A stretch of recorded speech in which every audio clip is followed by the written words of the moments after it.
एक कहानी जो डर के साथ साथ सवाल भी छोड़ जाती है। मत करना, कोई भी टोटका मत करना। ये आखिरी शब्द थे दादी के, जो हर बार किसी पूजा या अनजानी चीज को देखकर कहती थीं। पर नीलम ने कभी उन बातों को गंभीरता से नहीं लिया। नीलम एक होनहार पत्रकार थी।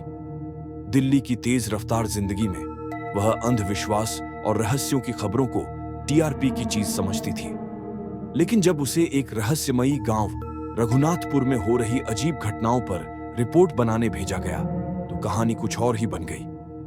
गांव में अजीब घटनाएं हो रही थीं। लोग नींद में चलकर कुएं में गिर रहे थे, पशु अपने आप मर रहे थे, और हर घर के बाहर किसी टोटके की तरह नींबू मिर्च उल्टा टंगा मिल रहा था। गांव के लोगों का मानना था कि चौधरी हवेली का शाप फिर से जाग गया है। नीलम ने गांव में पहुंचते ही रिसर्च शुरू कर दी।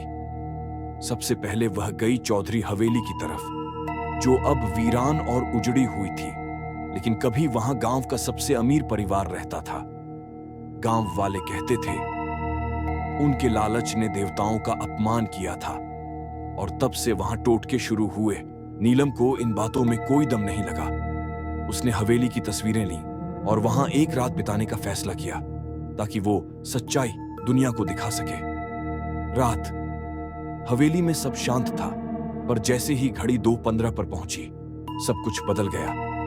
हवेली के पुराने झूमर अपने आप हिलने लगे, छत से राख गिरने लगी, और एक कोने से धीमी आवाज आई, टोटका अधूरा है, उसे पूरा करो। नीलम घबरा गई, लेकिन वह खुद को संभालती रही।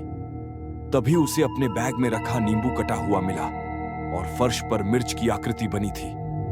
ये मजाक है, कोई मुझे डराने की कोशिश कर रहा है, वो बड़बड़ाई, लेकिन अंदर ही अंदर उसका शरीर कांप रहा था।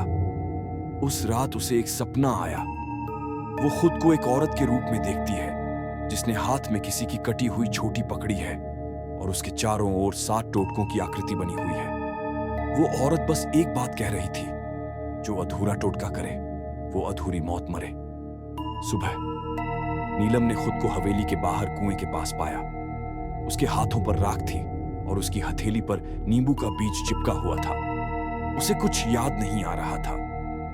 गांव वालों ने उसे घेर लिया, और किसी ने धीरे से कहा, अब तुमने उसे जगा दिया है, अब टोटका तुम्हारा पीछा नहीं छोड़ेगा। नीलम गांव के एक बुजुर्ग पंडित सोमदत्त से मिली, जो हवेली और टोटकों का इतिहास जानते थे। उन्होंने बताया, चौधरी हवेली की बेटी भानुमति को बलि का टोटका बनाया गया था, लेकिन अनुष्ठान अधूरा रह गया। उसकी आत्मा अब भी अधूरी है, और जो कोई भी हवेली में टोटके को छेड़ेगा, वो उसकी जगह पूरा करेगा। नीलम ने मजाक उड़ाया, ये सब कहानियां हैं। पंडित गुस्से में बोले, तो फिर कल रात तुमने चोटी क्यों काटी? नीलम चौंकी। उसने तो सपने में देखा था, लेकिन क्या वो सपना था? नीलम का व्यवहार बदलने लगा। वह अनजाने में नींबू मिर्च अपने बैग में रखती, दीवारों पर राख से आकृतियां बनाती, और रात को अपनी नींद में अजीब बातें बोलती। पूरा करना है, 7 टोटके, तभी मुक्ति। उसकी टीम की एक सहयोगी रिया ने कैमरे में रिकॉर्ड किया कि नीलम रात में उठती है और हवेली की ओर जाती है, और हर बार किसी घर के बाहर कोई नया टोटका टांगा जाता है। फिर शुरू हुई मौतें। पहले रिया गायब हुई, फिर ड्राइवर की लाश पेड़ से उल्टी लटकी मिली। हर बार एक ही निशानी, नींबू में खून और 7 मिर्चों की आकृति। नीलम अब खुद को पहचान नहीं पा रही थी। तभी उसे मिला वो पुराना टोटकों का ग्रंथ, जो हवेली के तहखाने में दबा था। उसमें लिखा था, जिसका मन भय और मोह में डूबे, वही माध्यम बनता है। 7 टोटकों से आत्मा बंधती है, और 8वें से मुक्त होती है, पर मुक्त आत्मा कभी चैन से नहीं रहती। नीलम को समझ आ गया कि वो अब खुद भानुमति की टोटकाओं की श्रृंखला का हिस्सा बन चुकी है, और अगर उसने 8वां टोटका नहीं किया, तो वो कभी जिंदा नहीं बचेगी। लेकिन 8वां टोटका था मानव बलि। अब उसके सामने 2 रास्ते थे, या तो वो किसी की बलि दे और खुद को बचाए, या टोटके की श्रृंखला को तोड़ने की कोशिश करे, जिसका अंजाम मौत भी हो सकता था। अंतिम रात नीलम ने खुद को हवेली के गर्भगृह में बंद कर लिया। उसने हर वो चीज जलाई नींबू, मिर्च, राख, चोटी और ग्रंथ। मंत्रों की आवाजें तेज होती गईं। चारों तरफ धुआं और चीखें गूंजने लगी।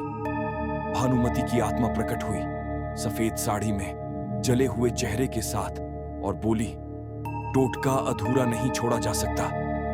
नीलम ने चिल्लाकर कहा, मैं तुम्हें मुक्त कर रही हूं, पर किसी और की बलि नहीं दूंगी। उसने अपनी हथेली काटकर अंतिम टोटके के चक्र पर खून टपकाया। एक जोर की चीख गूंजी और सब कुछ काला हो गया। सुबह हवेली में आग लग चुकी थी। पुलिस और गांव वाले वहां पहुंचे तो बस राख और अधजली तस्वीरें बची थीं। नीलम की कोई लाश नहीं मिली, लेकिन हवेली की दीवार पर राख से लिखा था, टोटका पूरा नहीं हुआ, अब अगला कौन। आज भी जब कोई रघुनाथपुर से गुजरता है तो हवेली की तरफ नींबू मिर्च उल्टी टंगी मिलती है, और अगर कोई अनजान बच्चा वहां खेलता हुआ पहुंच जाए तो अक्सर वो एक ही बात कहता है। दीदी कहती हैं, 7 मिर्चों वाला खेल अधूरा है।